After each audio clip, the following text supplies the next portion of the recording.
Halo, selamat pagi teman-teman. Kali ini saya akan menceritakan tentang rumah tua yang berada di Jepang, di mana rumah yang saya tinggali ini adalah dibangun pada tahun 1989, tepat saya pada saat waktu lahir. Dan rumah ini sangat layak dihuni dan masih sangat dikategorikan sebagai rumah mewah atau rumah tua tapi mewah. Kenapa begitu? Mari kita lihat vlog berikut ini. Oke teman-teman, mari kita lihat rumah tua yang saya tinggali, yang umurnya sudah sangat lama, yaitu umurnya sesuai dengan umur saya. 1989 dibangunnya, masih saja bagus untuk ditinggali. Lihat ini adalah tempat wastafel sama ini cermin untuk berdandan lah, kalau untuk cewek ya. Kalau saya sih jarang berdandan, karena bukan cewek. Nah, kemudian ini adalah kamar mandinya. Kamar mandinya ini dari sejak tahun 89. Itu bukan kotor ya, itu memang warnanya seperti itu ya. Sudah saya bersihkan. Ini lampunya di sini. Itu bukan kalau orang Indonesia bilang bak mandi, tapi di sini masuk di dalam untuk mandi. Jadi itu namanya ofuro mini. Jadi kalau misalnya kalau pakai bahasa Inggrisnya itu ya bathtub ya itulah. Nah, ini biasanya digunakan untuk berendam saat pulang kerja capek, masukin sabun khusus untuk obat mandi. Seperti ini obatnya. Nah, ini dibeli di toko, kemudian dimasukin ke situ untuk berendam. Jadi ini gunanya untuk merefreshing tubuh, untuk menghilangkan capek-capek, pegal dan sebagainya. Jadi pakai air hangat ya itu. Itu ada air panas sama dinginnya. Jadi dari tahun 1989 udah seperti itu. Dan pemanasnya ada di sini. Ini pemanasnya ada di sini. Ini mesinnya.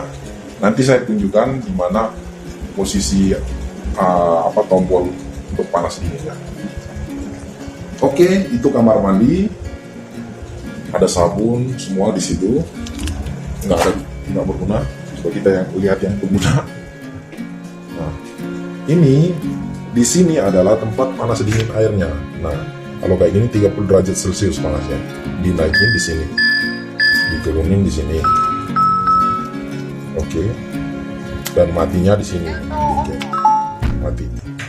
Dia bicara sendiri kalau terlalu panas atau terlalu dingin ya.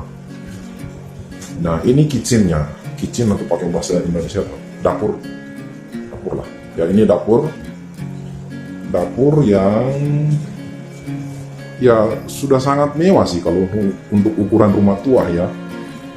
Itu kulkas. Nah, di sini yang bagusnya adalah orang Jepang, dia menempatkan sampah pada tempatnya atau sesuai dengan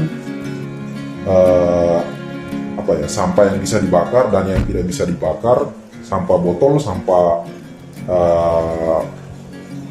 barang tajam dan barang tumpul ada semua, dan plastiknya berbeda.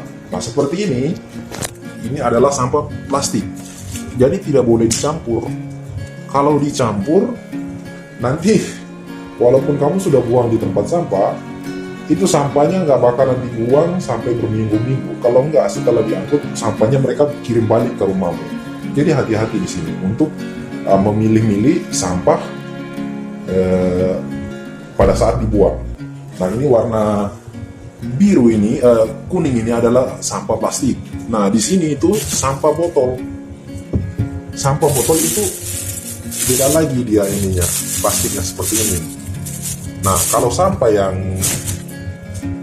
bisa dibakar atau sampah makanan, sampah daur ulang gitu, sampah kertas itu di sini. Jadi tidak boleh dipisah, tidak boleh dicampur aduk, karena orang Jepang tidak bakalan membuang sampah yang carut marut seperti itu, karena negara Jepang itu sangat bersih dan rapi. Oke.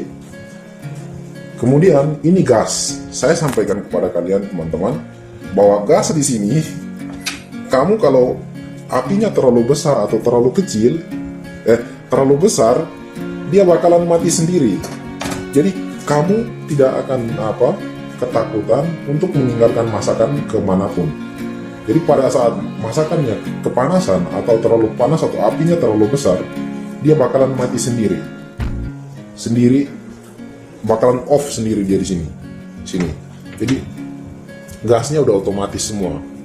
Dan di sini ini mungkin sudah ada di Indonesia, ini untuk tempat bakar daging atau kue. Kalau misalnya pengen yang bakar-bakar bisa pakai gas.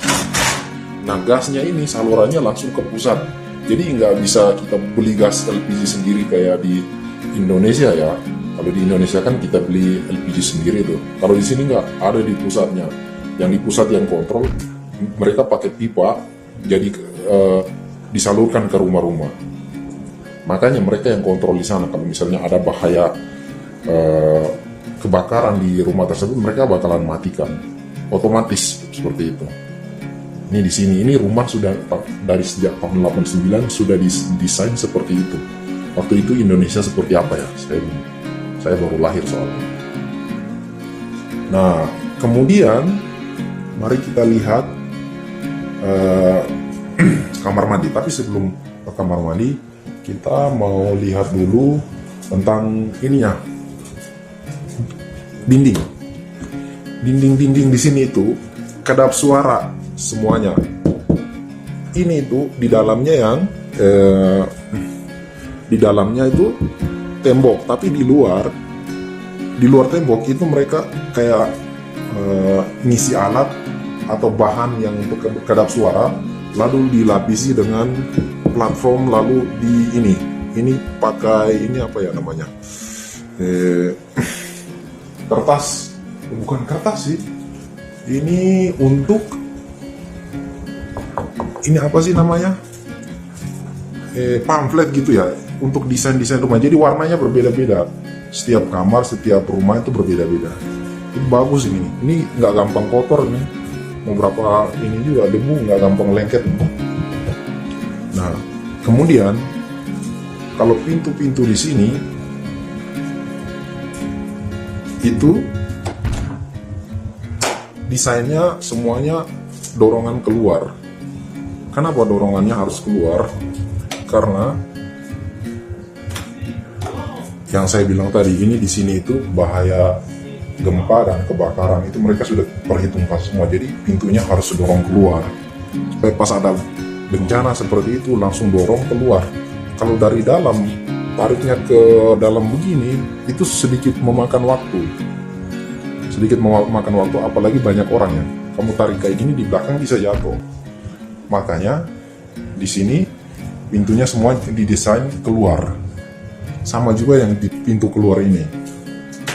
Nah, pintu keluar ini juga seperti itu. Lihat ini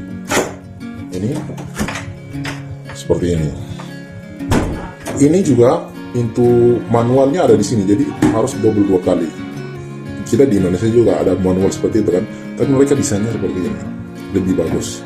Jadi ini kalau kamu dorong nggak bakalan, karena ada penguncinya.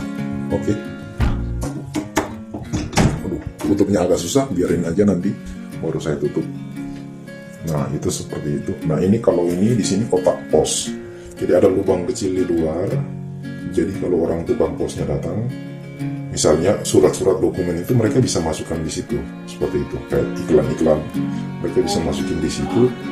Jadi, tapi kalau misalnya barang yang besar, mereka harus, kalau mau datang ke rumah, mereka harus menelpon kita, karena barang besar mereka nggak bisa masuk, seperti itu. Dan ini adalah sepatu. Nah, orang Jepang biasanya masuk rumah itu nggak boleh pakai sandal atau sepatu di luar, disimpan, nggak simpan di luar, tapi di dalam lemari. Jadi tamu masuk, nanti masukinnya di sini, ini rak sepatu di sini, baru masuk ke sini, seperti itu. Nah, kemudian saya mau tunjukin rumah, walaupun rumahnya tua, dia ada kamera CCTV-nya. Ini saya kontak di sini ya. Nah, ini adalah rumah luar, karena saya di apartemen di tingkat 2, jadi ini adalah gambaran di rumah luar. Jadi kalau misalnya orang mau ada tamu datang, mereka pencet di luar, nanti bakalan langsung kelihatan